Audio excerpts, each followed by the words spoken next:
Hello ವೀಕ್ಷಕರೇ, ಭದ್ರಗೆ ಕನ್ನಡ ಚಾನಲ್ಗೆ ಸ್ವಾಗತ ಸುಸ್ವಾಗತ.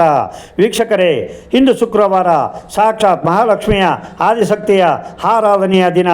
ಹೆಣ್ಣು ಮಕ್ಕಳಿಗೆ, ಸುಮಂಗಲಿಯರಿಗೆ ಅತ್ಯಂತ ಪ್ರಿಯವಾದ ದಿನ. ಅರಿಶಿನ ಕುಂಕುಮದ ಮಹತ್ವವನ್ನು, ಮಾಂಗಲ್ಯದ ಶಕ್ತಿಯನ್ನು ಸಾರುವಂತಹ ಶುಭ ದಿನವಿದು. ಇಂತಹ ಪವಿತ್ರವಾದ ದಿನದಂದು ನಾವು ನಮ್ಮ ಮಂತ್ರಾಲಯದ ಪ್ರಭುಗಳಾದ ಶ್ರೀ ಗುರು ರಾಘವೇಂದ್ರ ಸ್ವಾಮಿಗಳ ಮತ್ತೊಂದು ರೋಚಕವಾದ, ಮೈ ಜುಮ್ಮೆನ್ನಿಸುವ, ಕಣ್ಣಲ್ಲಿ ನೀರು ತರಿಸುವ ಅದ್ಭುತ ಕಥೆಯನ್ನು ಕೇಳೋಣ. ರಾಘವೇಂದ್ರ ಸ್ವಾಮಿಗಳು ಕೇವಲ ಸನ್ಯಾಸಿ ಮಾತ್ರವಲ್ಲ, ಅವರ ಭಕ್ತರ ಪಾಲಿನ ತಂದೆ ತಾಯಿ, ಬಂಧು ಬಳಗ ಎಲ್ಲವೂ ಆಗಿದ್ದಾರೆ. ತಾವು ಹಾಡಿದ ಮಾತಿಗೆ, ತಾವು ಕೊಟ್ಟ ಆಶೀರ್ವಾದಕ್ಕೆ ಜೀವವನ್ನು ಪಣಕ್ಕಿಡುವಂತಹ ದೈವ ಭಕ್ತಿ ಮತ್ತು ಭಕ್ತರ ಕಷ್ಟಕಾಲದಲ್ಲಿ ತಕ್ಷಣವೇ ಸ್ಪಂದಿಸುವ ಅವರ ಕರುಣೆ ಅಪಾರವಾದದ್ದು. ಇವತ್ತು ನಾನು ನಿಮಗೆ ಹೇಳಲು ಹೊರಟಿರುವ ಕತೆ ಸಾಮಾನ್ಯವಾದದ್ದಲ್ಲ. ಇದು ಒಬ್ಬ ಬಡ ಮಹಿಳೆಯ ಅಪ್ಪಟ ಪತಿವ್ರತೆಯ ಕತೆ. ರಾಯರ ಮೇಲೆ ಅಪಾರವಾದ ನಂಬಿಕೆ ಇಟ್ಟಿದ್ದ ಮಹಿಳೆಗೆ ರಾಯರು ದೀರ್ಘ ಸುಮಂಗಲಿ ಭವ ಎಂದು ಆಶೀರ್ವಾದ ಮಾಡುತ್ತಾರೆ. ಆದರೆ ಆಶೀರ್ವಾದ ಪಡೆದ ಮರುಕ್ಷಣವೇ ಅವಳ ಪತಿ ಹಾವುಗಚ್ಚಿ ಪ್ರಾಣ ಬಿಡುತ್ತಾನೆ. ಊಹಿಸಿಕೊಳ್ಳಿ ಸ್ನೇಹಿತರೆ, ಆ ಹೆಣ್ಣು ಮಗಳ ಪರಿಸ್ಥಿತಿ ಅದೆಷ್ಟು ಭೀಕರವಾಗಿರಬೇಡ. ರಾಯರು ನೀಡಿದ ಆಶೀರ್ವಾದ ಸುಳ್ಳಾಯಿತೆ. ಊರಿನ ಜನರೆಲ್ಲ ರಾಯರ ಮಹಿಮೆಯನ್ನು ಸಂಶಯದಿಂದ ನೋಡಲು ಶುರು ಮಾಡಿದಾಗ ಆ ಅಸಹಾಯಕ ಮಹಿಳೆ ಏನು ಮಾಡಿದಳು? ಸತ್ತು ಹೆಣವಾದ ತನ್ನ ಗಂಡನನ್ನು ರಾಯರು ಮರಳಿ ಬದುಕಿಸಿದ್ದು ಹೇಗೆ? ಮಾಂಗಲ್ಯ ಕಳೆದುಕೊಂಡು ಕಣ್ಣೀರಿನಲ್ಲಿ ಮುಳುಗಿದ್ದ ಆ ಹೆಣ್ಣು ಮಗಳ ಹಣೆಗೆ ರಾಯರು ಮತ್ತೆ ಕುಂಕುಮ ಇಟ್ಟಿದ್ದು ಹೇಗೆ? ಈ ಅದ್ಭುತವಾದ ಕಣ್ಣೀರು ತರಿಸುವ ಕಥೆಯನ್ನು ಇವತ್ತು ಈ ಪವಿತ್ರವಾದ ಶುಕ್ರವಾರದಂದು ನಾವು ತಿಳಿದುಕೊಳ್ಳೋಣ. ದಯವಿಟ್ಟು ಎಲ್ಲೂ ಗಮನ ಬೇರೆ ಕಡೆ ಕೊಡಬೇಡಿ. ನಿಮ್ಮ ಎದುರುಗಡೆಯೇ ರಾಯರು ನಿಂತಿದ್ದಾರೆ ಎಂದು ಭಾವಿಸುತ್ತಾ ಈ ಕಥೆಯನ್ನು ಪೂರ್ತಿಯಾಗಿ ಕೇಳಿ. ಆದರೆ ಅದಕ್ಕೂ ಮೊದಲು ನನ್ನದೊಂದು ಸಣ್ಣ ವಿನಂತಿ. ದಯವಿಟ್ಟು ವಿಡಿಯೋನ ಲೈಕ್ ಮಾಡಿ ಮತ್ತು ಕಮೆಂಟ್ನಲ್ಲಿ ಓಂ ಶ್ರೀ ರಾಘವೇಂದ್ರಾಯ ನಮಃ ಅಥವಾ ನಿಮಗೆ ಇಷ್ಟವಾದ ದೇವರಿನ ಹೆಸರನ್ನು ಬರೆದು ದೇವರಿಗೆ ನಿಮ್ಮ ಕೃತಜ್ಞತೆಯನ್ನು ಹೇಳಿ. ಈಗ ಕತೆಗೆ ಬರೋಣ. ಬಹಳ ಹಿಂದಿನ ಕಾಲದ ಮಾತು. ರಾಯರು ಈ ಭೂಮಿಯ ಮೇಲೆ ಸಂಚರಿಸುತ್ತಿದ್ದ ಕಾಲವದು. ರಾಯರು ಒಂದೇ ಮಠದಲ್ಲಿ ಕುಳಿತವರಲ್ಲ. ಅವರು ಊರೂರು ಸುತ್ತುತ್ತಾ ಪ್ರತಿ ಊರಿಗೂ ಭೇಟಿ ನೀಡುತ್ತಿದ್ದರು. ಧರ್ಮದ ದಾರಿಯನ್ನು ತೋರಿಸುತ್ತಾ, ಕಷ್ಟದಲ್ಲಿದ್ದ ಬಡವರ ಮತ್ತು ನೊಂದವರ ಕಣ್ಣೀರು ಒರೆಸುತ್ತಾ ಜ್ಞಾನದ ಬೆಳಕನ್ನು ಹಂಚುತ್ತಿದ್ದರು. ರಾಯರು ಯಾವ ಊರಿಗೆ ಕಾಲಿಟ್ಟರೂ ಅಲ್ಲಿ ಭಕ್ತರ ದಂಡೆ ಹರಿದು ಬರುತ್ತಿತ್ತು. ನೋಡುತ್ತಿದ್ದಂತೆ ದೊಡ್ಡ ಜಾತ್ರೆ ಸೇರುತ್ತಿತ್ತು. ಒಂದೇ ಒಂದು ಬಾರಿ ರಾಯರ ದರ್ಶನವಾದರೆ ಸಾಕು, ಅವರ ಕರುಣೆಯ ನೋಟ ನಮ್ಮ ಮೇಲೆ ಬಿದ್ದರೆ ನಮ್ಮ ಜನ್ಮ ಪಾವನವಾಗುತ್ತದೆ ಎಂದು ಜನರೆಲ್ಲ ತಮ್ಮ ಕಷ್ಟಗಳನ್ನು ಮರೆತು ಕಾತುರದಿಂದ ಕಾಯುತ್ತಿದ್ದರು. ಹೀಗೆ ವಿಜಯಯಾತ್ರೆ ಮಾಡುತ್ತಾ ಸಂಚರಿಸುವಾಗ ರಾಯರು ಒಂದು ಪುಟ್ಟ ಊರಿಗೆ ಬಂದು ತಲುಪುತ್ತಾರೆ. ಆ ಊರಿನಲ್ಲಿ ಒಬ್ಬ ಬಡ ಬ್ರಾಹ್ಮಣ ಮತ್ತು ಅವನ ಹೆಂಡತಿ ವಾಸವಾಗಿದ್ದರು. ಅವರ ಬಡತನ ಅದೆಷ್ಟಿತ್ತೆಂದರೆ ಅವರಿಗೆ ಇರಲು ಸರಿಯಾದ ಒಂದು ಮನೆಯೂ ಇರಲಿಲ್ಲ. ಒಂದು ಸಣ್ಣ ಗುಡಿಸಲೇ ಅವರಿಗೆ ಆಸರೆಯಾಗಿತ್ತು. ಆಸ್ತಿ, ಹಣ, ಒಡವೆ ಯಾವುದೂ ಅವರಿಗೆ ಇರಲಿಲ್ಲ. ಪ್ರತಿದಿನ ಊರಿನಲ್ಲಿ ಭಿಕ್ಷೆ ತಂದ ಅಲ್ಪ ಸ್ವಲ್ಪ ಅಕ್ಕಿಯಿಂದ ಗಂಜಿಯನ್ನು ಮಾಡಿಕೊಂಡು ಕುಡಿದು ಬದುಕುತ್ತಿದ್ದರು. ಆ ಹೆಣ್ಣು ಮಗಳಿಗೆ ಮೈ ಮೇಲೆ ಸರಿಯಾದ ಬಟ್ಟೆಯೂ ಇರಲಿಲ್ಲ. ಊಟಕ್ಕೂ ಗತಿ ಇಲ್ಲದ ಅಂತಹ ಪರಿಸ್ಥಿತಿ ಅವರದಾಗಿತ್ತು. ಆದರೆ ಅವರ ಬಳಿ ಹಣವಿಲ್ಲದಿದ್ದರೂ ದೇವತೆಗಳಿಗಿಂತಲೂ ಶುದ್ಧವಾದ ಮನಸ್ಸಿತ್ತು. ಗಂಡನಿಗೆ ದೇವರ ಮೇಲೆ ಎಷ್ಟು ಭಕ್ತಿ ಇತ್ತೋ ಹೆಂಡತಿಗೂ ತನ್ನ ಪತಿ ಮತ್ತು ಮಂತ್ರಾಲಯದ ಪ್ರಭುಗಳಾದ ಗುರು ರಾಘವೇಂದ್ರ ಸ್ವಾಮಿಗಳ ಮೇಲೆ ಅಷ್ಟೇ ಅಚಲವಾದ ವಿಶ್ವಾಸವಿತ್ತು.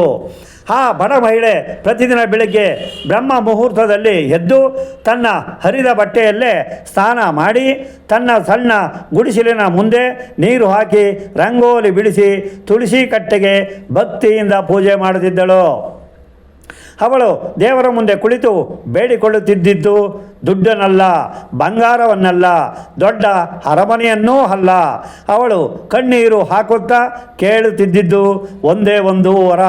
ರಾಯರೇ, ನನ್ನ ಕರುಣಾಮಯಿ ತಂದೆ, ನಮಗೆ ಸಂಪತ್ತು ಬೇಡ, ಬಂಗಾರ ಬೇಡ, ಊಟಕ್ಕೆ ಇಲ್ಲದಿದ್ದರೂ ನಾನು ಸಹಿಸಿಕೊಳ್ಳುತ್ತೇನೆ. ಆದರೆ ನನ್ನ ಪತಿಗೆ ದೀರ್ಘಾಯುಸ್ಸು ನೀಡಿ ಅವರೇ ನನ್ನ ಸರ್ವಸ್ವ.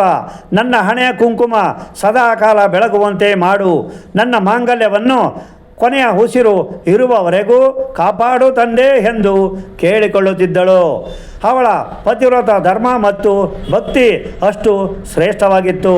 ಹೀಗಿರುವಾಗ ಆ ಬಡ ದಂಪತಿಗಳ ಭಕ್ತಿಯನ್ನು ಪರೀಕ್ಷಿಸಲು ಭಗವಂತ ನಿರ್ಧರಿಸಿದನು.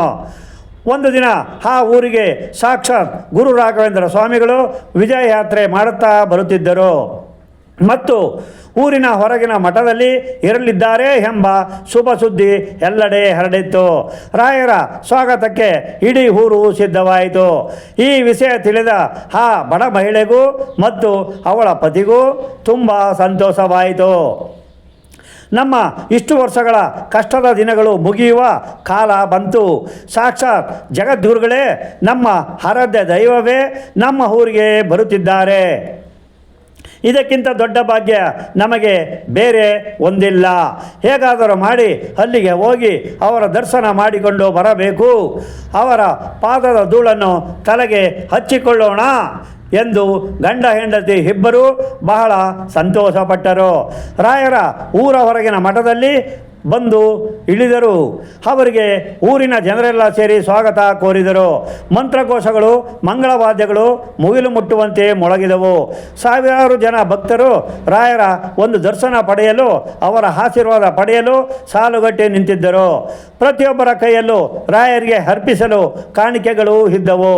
ಶ್ರೀಮಂತರು ಹಣ್ಣು ಹಂಪಲು, ರೇಷ್ಮೆ ಬಟ್ಟೆ ಹಾಗೂ ಬೆಳ್ಳಿ ಬಂಗಾರವನ್ನು ತಂದಿದ್ದರು.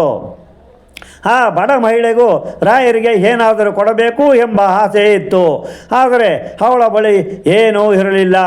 ಗುಡಿಸಲಿನಲ್ಲಿ ಹುಡುಕಿ ಒಂದು ಹಳೆಯ ತಟ್ಟೆ ತೆಗೆದುಕೊಂಡಳು. ಅದರಲ್ಲಿ ತನ್ನ ಮನೆಯ ಅಂಗಳದಲ್ಲಿದ್ದ 4 ಹೂವು, ಸ್ವಲ್ಪ ಅರಿಶಿನ ಕುಂಕುಮ ಮತ್ತು ಎರಡು ವಿಳ್ಳೆದೆಲೆಯನ್ನು ಇಟ್ಟುಕೊಂಡು ರಾಯರ ದರ್ಶನ ಪಡೆಯಲು ಸಾಲಿನಲ್ಲಿ ಬಂದು ನಿಂತಳು.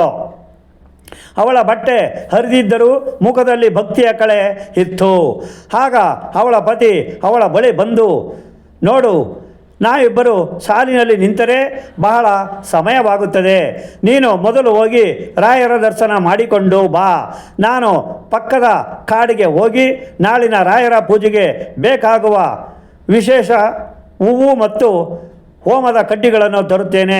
ಆಮೇಲೆ ನಾನು ಬಂದು ರಾಯರ ದರ್ಶನ ಮಾಡುತ್ತೇನೆ ಎಂದು ಹೇಳಿ ಕಾಡಿನ ಕಡೆಗೆ ಹೊರಟು ಹೋದನು. ಗಂಡನನ್ನು ನಗುತ್ತಲೇ ಕಳಿಸಿಕೊಟ್ಟ ಆ ಮಹಿಳೆ ಬಹಳ ಭಕ್ತಿಯಿಂದ ಕಾತುರದಿಂದ ರಾಯರ ದರ್ಶನಕ್ಕಾಗಿ ಕಾಯುತ್ತಾ ನಿಂತರು.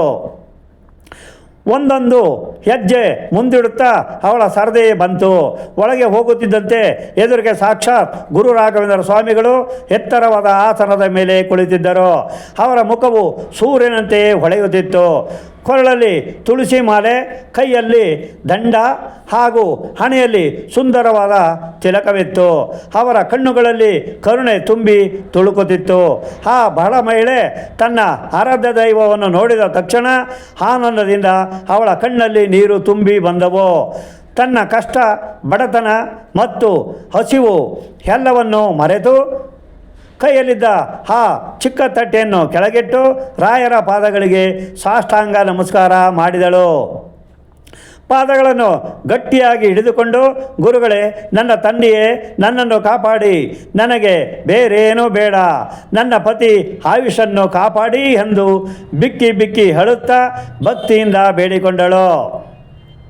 ರಾಯರು ಅಂತರ್ಯಾಮಿಗಳು, ತ್ರಿಕಾಲ ಜ್ಞಾನಿಗಳು. ಅವರಿಗೆ ಭಕ್ತರ ಮನಸ್ಸಿನ ಅಂತರಾಳದ ಕೂಗು ಕೇಳಿಸುತ್ತದೆ. ಆಕೆಯ ನಿಷ್ಕಲ್ಮಶವಾದ ಯಾವುದೇ ಸ್ವಾರ್ಥವಿಲ್ಲದ ಭಕ್ತಿಯನ್ನು ರಾಯರು ನೋಡಿದರು. ರಾಯರ ಅತ್ಯಂತ ಕರುಣೆಯಿಂದ ಆಕೆಯನ್ನು ನೋಡುತ್ತಾ ತಮ್ಮ ಬಲಗೈಯನ್ನು ಎತ್ತಿ ತುಂಬು ಹೃದಯದಿಂದ ಆಶೀರ್ವಾದ ಮಾಡಿದರು. ರಾಯರ ಬಾಯಿಂದ ಆಶೀರ್ವಾದದ ನುಡಿಗಳು ಸ್ಪಷ್ಟವಾಗಿ ಹೊರಬಂದವು. ದೀರ್ಘ ಸುಮಂಗಲಿ ಭವ, ದೀರ್ಘ ಸುಮಂಗಲಿ ಭವ. ಎದ್ದೇಳು ತಾಯಿ, ಹಳಬೇಡ. ನಿನ್ನ ಪತಿವ್ರತ ಧರ್ಮಕ್ಕೆ ಜಯವಾಗಲಿ. ನಿನ್ನ ಹಣೆಯ ಕುಂಕುಮ ಶಾಶ್ವತವಾಗಿರಲಿ.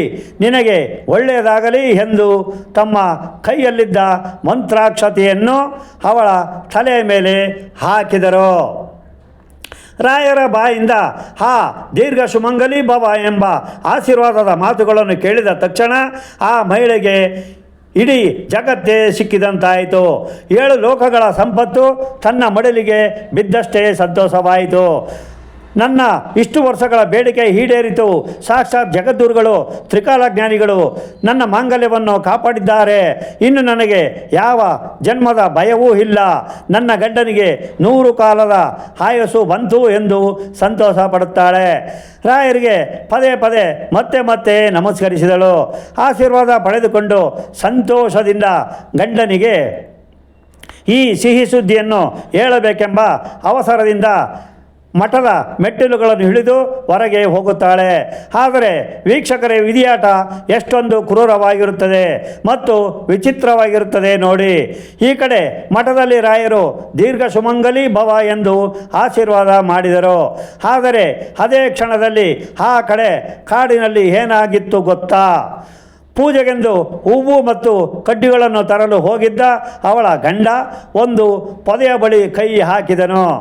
ಆ ಪೊದೆಯ ಒಳಗೆ ಅಡಗಿ ಕುಳಿತಿದ್ದ ಒಂದು ಭಾರೀ ಗಾತ್ರದ ಅತ್ಯಂತ ಭಯಂಕರವಾದ ವಿಷಸರ್ಪ ಒಂದು ಬುಸುಗುಡುತ್ತಾ ಬಂದು ಆ ಬ್ರಾಹ್ಮಣನ ಕೈಗೆ ಘೋರವಾಗಿ ಕಚ್ಚಿಬಿಟ್ಟಿತು.